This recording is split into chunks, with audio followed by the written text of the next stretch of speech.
رب العالمین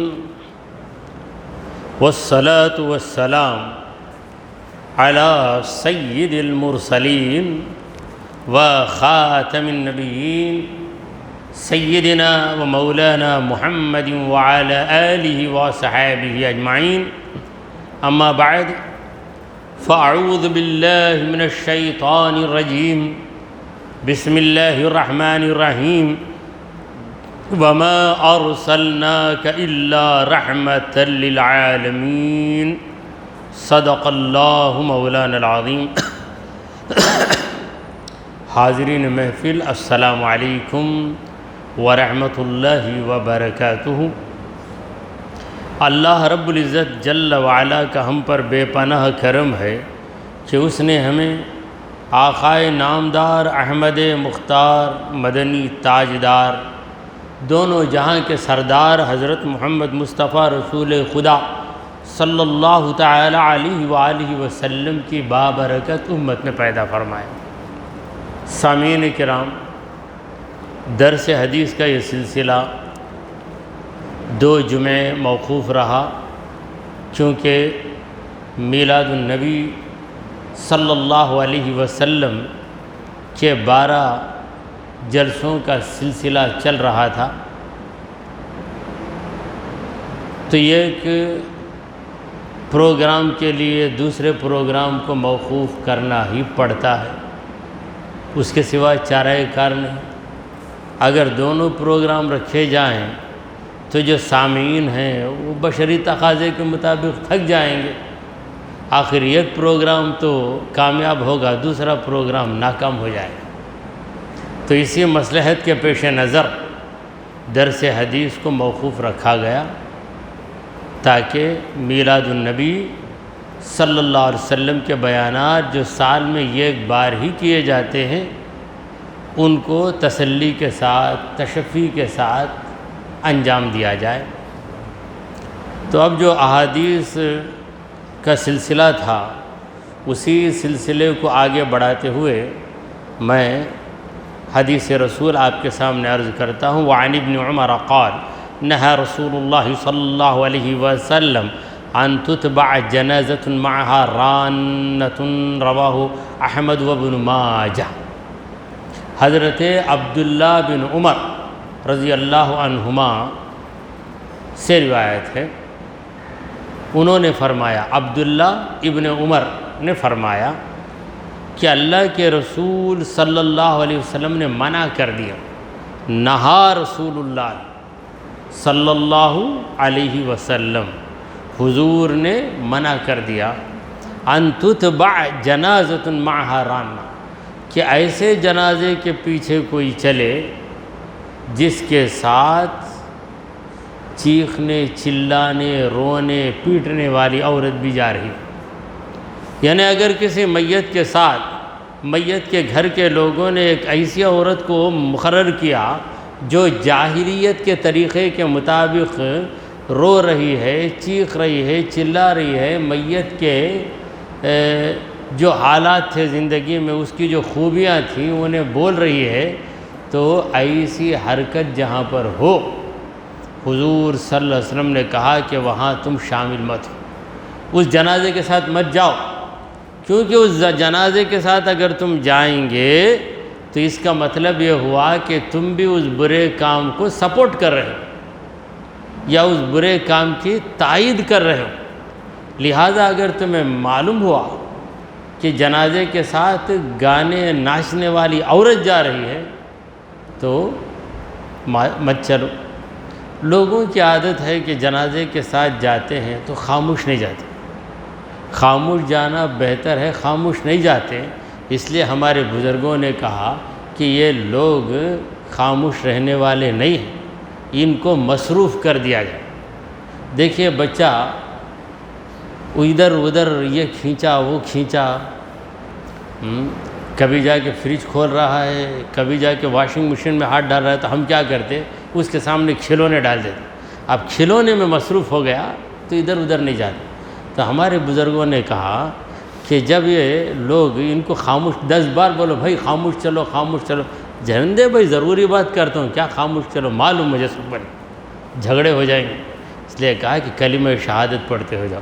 کلمہ شہادت اشہد ان لا الہ الا اللہ وحدہ لا شریک لہ واشہد ان محمد عبدہ، برابر پڑھتے پڑھتے جاتے، بیکار باتوں سے بچ جاتے۔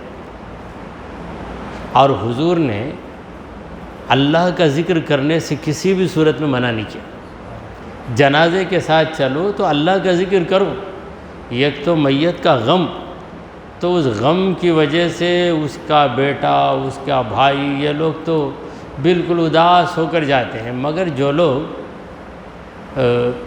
دور کے رشتہ دار ہوتے ہیں یا جن کا میت سے کوئی زیادہ تعلق نہیں رہتا، وہ اسی موقع کو غنیمت جانتے ہیں۔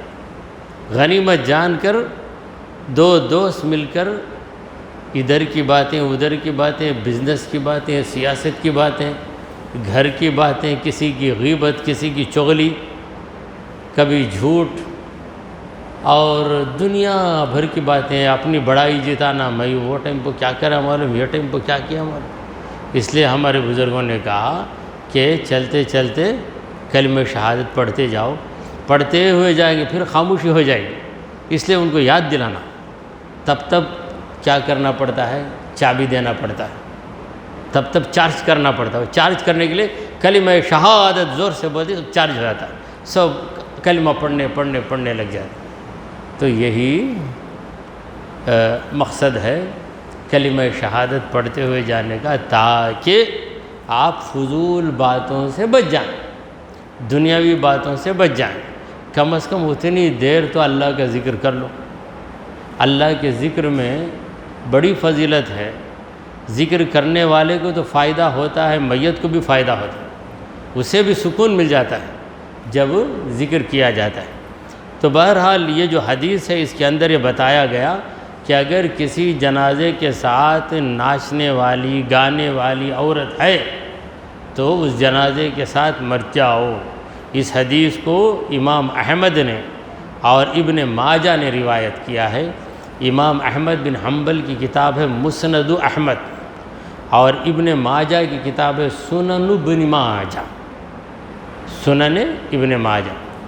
چلیے ایک اور حدیث سن لیتے ہیں۔ وعن ابی ہریرہ ان رجلا قال له مات ابن لی فوجدت علیہ هل سمعت من خلیلک صلوات اللہ علیہ شیئا یتیب بانفسنا عن موتانا قال نعم سمعته صلی اللہ علیہ وسلم قال صغارهم دعامیس الجنہ يلقى أحدهم أباه فيأخذ بناحية ثوبه فلا يفارقه حتى يدخله الجنة رواه مسلم وأحمد واللفظ له۔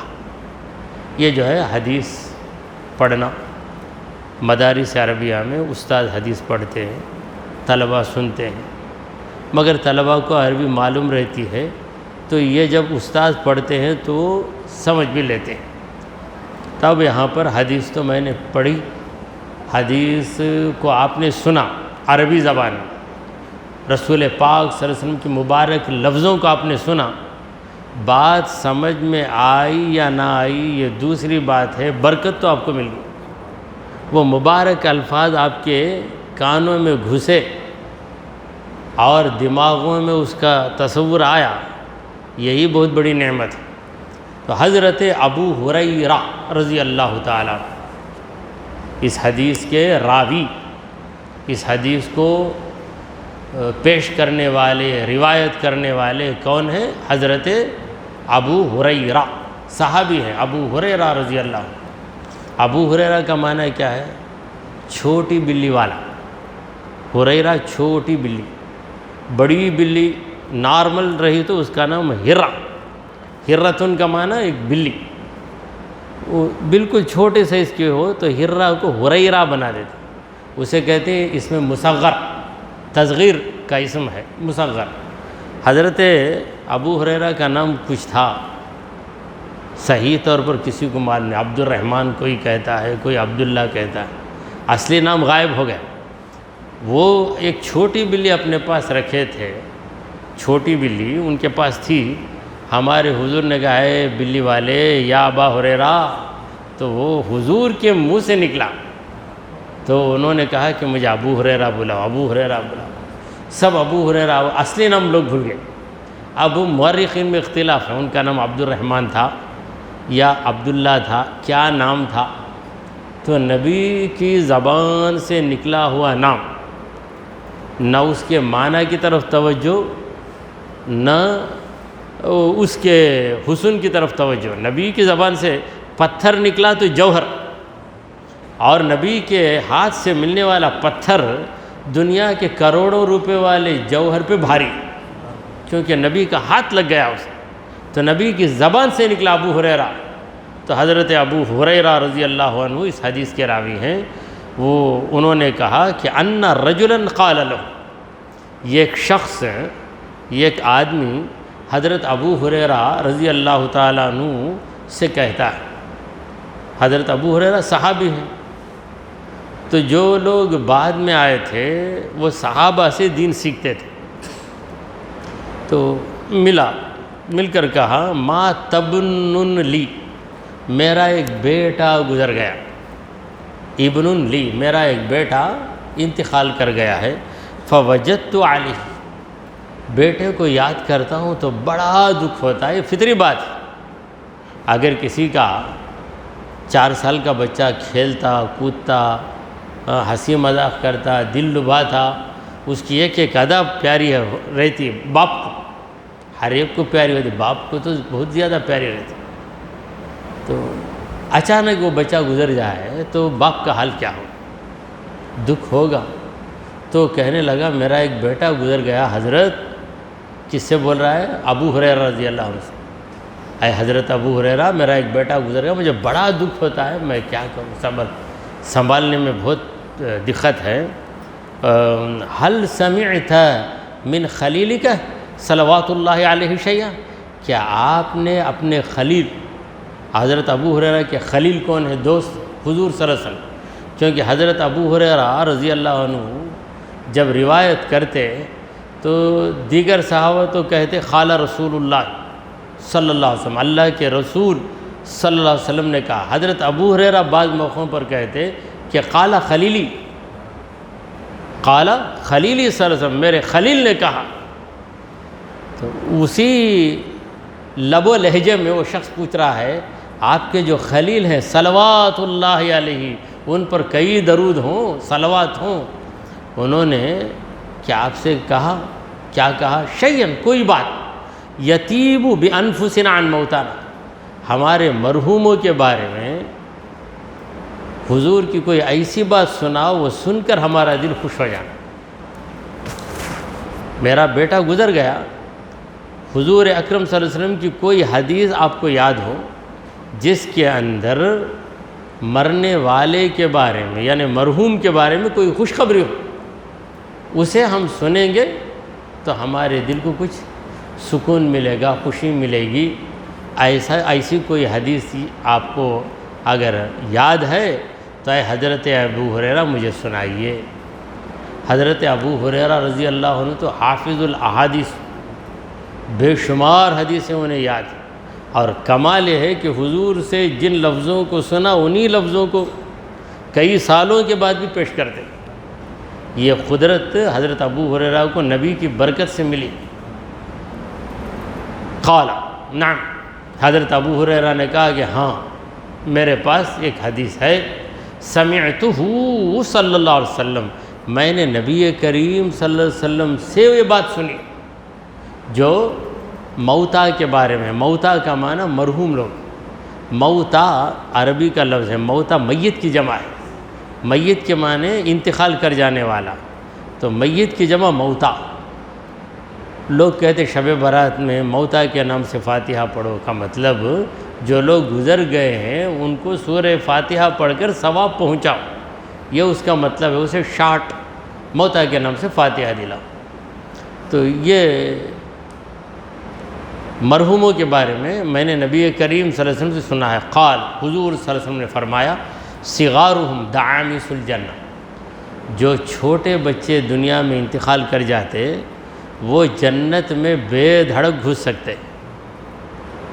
بچہ 3 سال کا میرے گھر میں آئے، آپ کے گھر میں آئے، سیدھا اگر گھس جائیں گا، گھس کر کچن میں بھی جا کے ہماری عورت کھڑی ہو تو اس کے کپڑے کو پکڑ کر کچھ بھی بولے، جا کے پلنگ پہ بھی بڑھ جائے، کیا کوئی اس کے خلاف کارروائی نہیں۔ بڑا آدمی آ کے گھسا تو 10 آدمی مل کے ماریں گے، کیسا گھسا، پرمیشن لیا گیا تو اندر کیسا آیا تو پوچھیں گے۔ اگر 20 سال کا نوجوان گھس گیا کسی کے گھر میں، سیدھے اندر بھی گیا نہیں، سیدھے جا کے کھڑا تو بس اندر سے آواز آئیں گے، کون گھس گیا، کون گھس گیا۔ اس کا چھوٹا بچہ ہے، اسے جو پاور ہے 5 سال کے بچے کو، 4 سال کے بچے کو، 20 سال کے نوجوان کو وہ پاور نہیں۔ یہ 4 سال کا بچہ کسی بھی گھر میں گھس جاتا، گھستے ہاں بابا کیا کھاتا بول، گھر میں کوئی چیز ہے تو اسے مٹھائی دیں گے، بٹھائیں گے، پھر اس کے بعد گیا تو چلے جائیں گے۔ پھر اس کا باپ کہا تمہارا بچہ اگر گھس جاتا، ضرور گھس جاتا میرے گھر میں، خوشی سے بولیں۔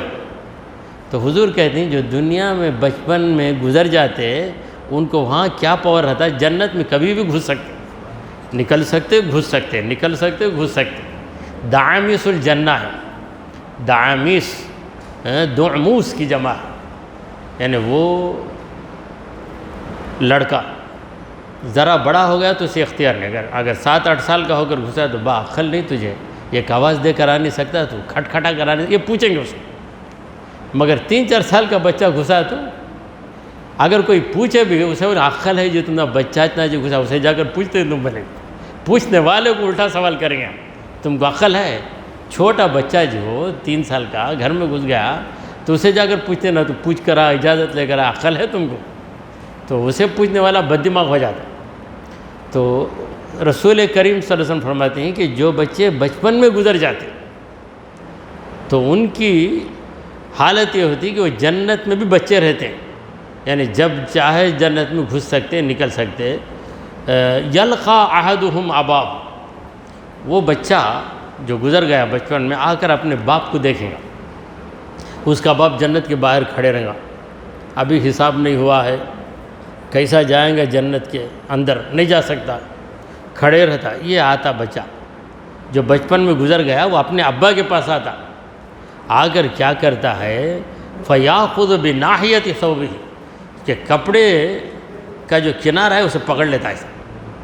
بیٹا یعنی 3 سال کا بچہ یا 4 سال کا گزر گیا تو قیامت کے دن کیا کرے گا، جنت میں گھستا نکلتا، گھستا نکلتا، دیکھیں ارے یہ ہمارے ابا کھڑے ہیں کیا، آ کے ابا کے کپڑے کو پکڑ لے گا، ایسا پکڑ کر کیا کرے گا، فلا یفارق، چھوڑے گا نہیں، ارے کیا باپ پکڑ لیا، چلو حتیٰ یدخلہ، یہاں تک کہ جنت میں گھسا دیں کے بعد ہی خاموش رہیں گے۔ بچہ پکڑ کے باپ کے کپڑے کو پکڑ کر کھینچیں گا، وہ بھی ناحیۃ الثوب کا ہے، ناحیہ کے معنی کنارہ، کنارے کو پکڑ لینا، بیچ میں پکڑا تو باپ چھوٹ کو بھگ گیا، تو اس لیے ایسا پکڑے، کنٹرول میں آ جانا، باپ بھاگ نہیں سکتا، پکڑ کے چلو با، چلو چلو، کہاں جانا، آؤ جنت میں آؤ، کیسا، مجھے اختیار، میں بچپن میں گزر گیا نہیں، مجھے اختیار ہے، میں جب چاہوں گھس سکتا۔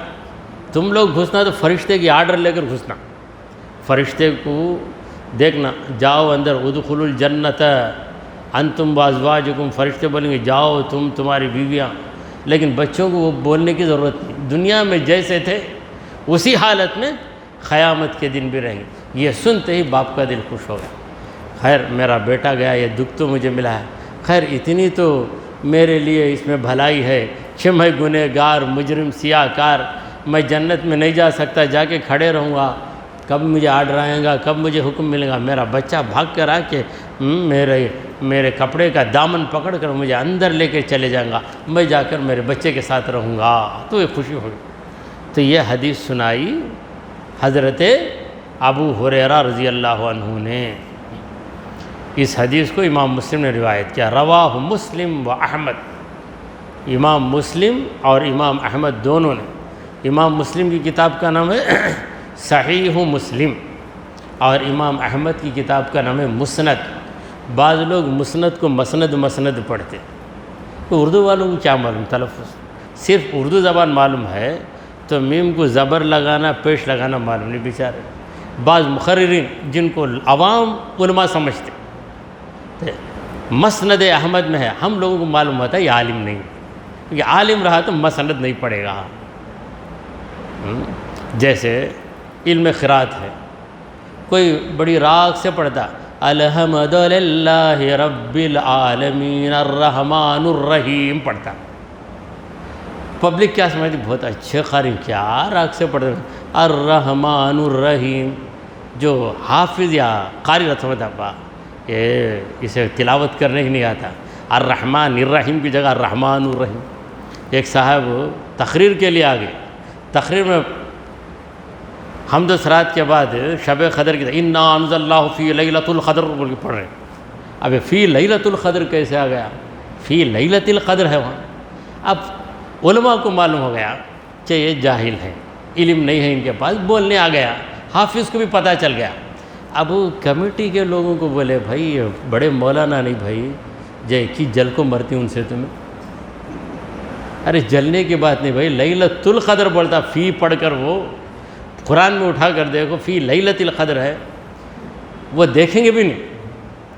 کیا تم نہ بیان کو نہیں کھڑا بول کو تمہارا دل جلگا سو کیوں اسے بلائے بول کو، ایسی باتیں ہوتی ہیں۔ تو بہرحال میں جو مسند کا جو لفظ ہے مسند، اسے مسند پڑھے، مسند جو ہے بچھاتے اس پہ بیٹھ جاتے چک، مسند نشین، ہاں کسی کے لیے مسند بچھائی جاتی ہے، وہ اردو کا لفظ ہے مسند۔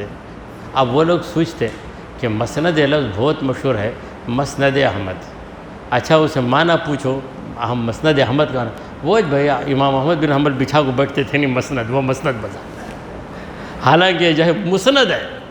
مسند کا معنی کیا ہے؟ کیونکہ علمی مجلس، کسی کو عربی معلوم ہو یا نہ ہو، بہرحال اتنا تو معلوم ہو جائے گا کہ مسند ہے۔ تو مسند جو ہے اسناد سے اسم مفعول ہے، اسناد کا معنی اسند یسند اسنادن جوڑنا، مسند کے معنی ان حدیثوں کو جوڑا گیا، امام احمد بن حنبل نے ان کے بعد ان کے استاد اس طرح ایک اسناد ہے، اسناد کی وجہ سے اسے مسند کہا گیا، یہ ہے اس کی حقیقت۔ تو رواہ مسلم و احمد، امام مسلم نے اور امام احمد نے اس حدیث کو روایت کیا، واللفظ لہو، اور یہ لفظ جو ہے اس حدیث میں جو الفاظ آئے ہیں وہ امام احمد کے ہیں۔ تو مسلم شریف اور مسند احمد دونوں میں حدیث ہے، معنی دونوں کا ایک ہے مگر الفاظ ذرا الگ الگ ہیں۔ یہ مشکات کے اندر جو الفاظ پیش کیے گئے ہیں وہ امام احمد بن حنبل کی کتاب مسند احمد سے لیے گئے الفاظ، یہ ہے اس کی وضاحت۔ تو دعا کیجئے کہ پروردگارا ہم نے جو کچھ کہا اور سنا اسے قبول فرما لے، اے اللہ ہمارے گناہوں کو معاف فرما، ہماری خطاؤں کو درگزر کر دے، اے رب کریم ہم پر تیری رحمت نازل فرما، اے اللہ ہمیں سیدھے راستے پر چلا، تیرے انبیاء تیرے اولیاء کے راستے پر چلا، اے رب کریم ہمارا خاتمہ ایمان کی حالت پہ فرما۔ وصلی اللہ تعالی علی خیر خلقہ سیدنا و حبیبنا و مولانا محمد وعلی آلہ و اصحابہ اجمعین۔